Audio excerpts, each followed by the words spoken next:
Okay, so we said posture about trying to get a little bit less rounded. Okay, there's always going to be a little bit of a curve, but just I think we said you last just chin up something makes you just stand a bit taller. I think that one now that you went from sort of just chin down, you put your chin up a little bit.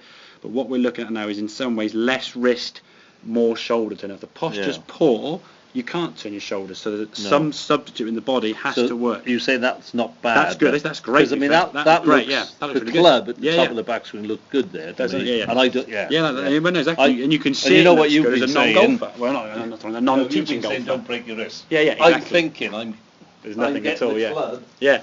You think there's no risk. I think. I think I'm getting it to about there. Exactly. You know? I'll be honest, that's not the full swing either. Yeah. You go a little bit further. This one here, you can see the club going all the way down there, and you actually watch. If we zoom in here, there's look at that side to regrip the club there. Your fingers going off the club there. That club doing all its twisting here. So when you regrip the club now, look at that club face. That is just wide open. Now this goes a little bit further, as we said, but not as far. Look at the difference in the two clubs there. Okay. Yeah.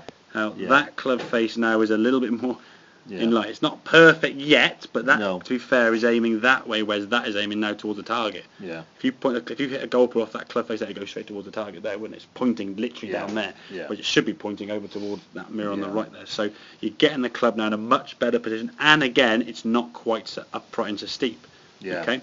So therefore, you're going to come down on a better angle. Club face the target, ball now flying towards your target, and you can get onto your left side a bit better. Because once the golf club is squarer throughout the swing, you're not going to need to jump that left foot away. This is the one is your left foot jumped away. Look how much to try. The only way you can get this golf ball to go somewhere towards target with that 90-degree open club face, which is what it is pretty much, isn't it? It's straight towards us. You know you've got to then do a lot of that. Yeah. Now with the long game, it kind of works, but are you going to make that move in a chip shot or a pitch shot? So where's the ball going to go? Yeah. Exactly. So you can see where these half shots now, this is going to really help your half swing game as well by keeping the club face square, less wrists, okay, and keeping that club face in the back of your left wrist more in line throughout the swing rather than changing you at the top here now and then losing it coming down and then have to try and make some massive jump away to try and square the club face up. It's amazing looking at anything really when you look at that. There's always that saying, Butch Harmon said, who's the best golfer in the world after Tiger Woods? And I know Tiger's not the best because Tiger swings it good. There are guys he teaches back in Florida who swing it horrendous and make contact. So he said if Tiger swung that way, he missed the ball, so they're better than Tigers. Joking apart, but no, as I said, if the positions you can get into, that there would be great. Yeah. Okay, it's 3 or 4 degrees longer than that, okay, which is fine. It's certainly a much better movement there, and there's less re-gripping, which is the key thing. If that club it stands to reason. If you're gripping the club during the swing, it's changing.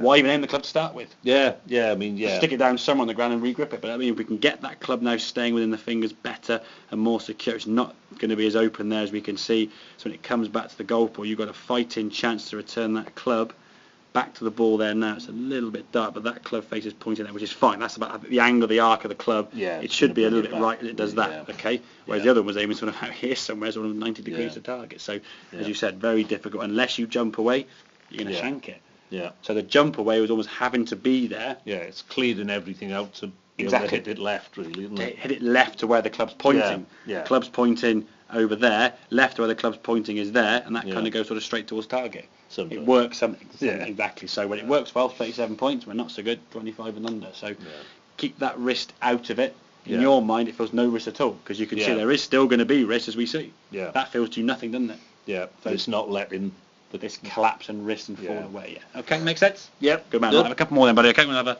look at some of those pitch shots.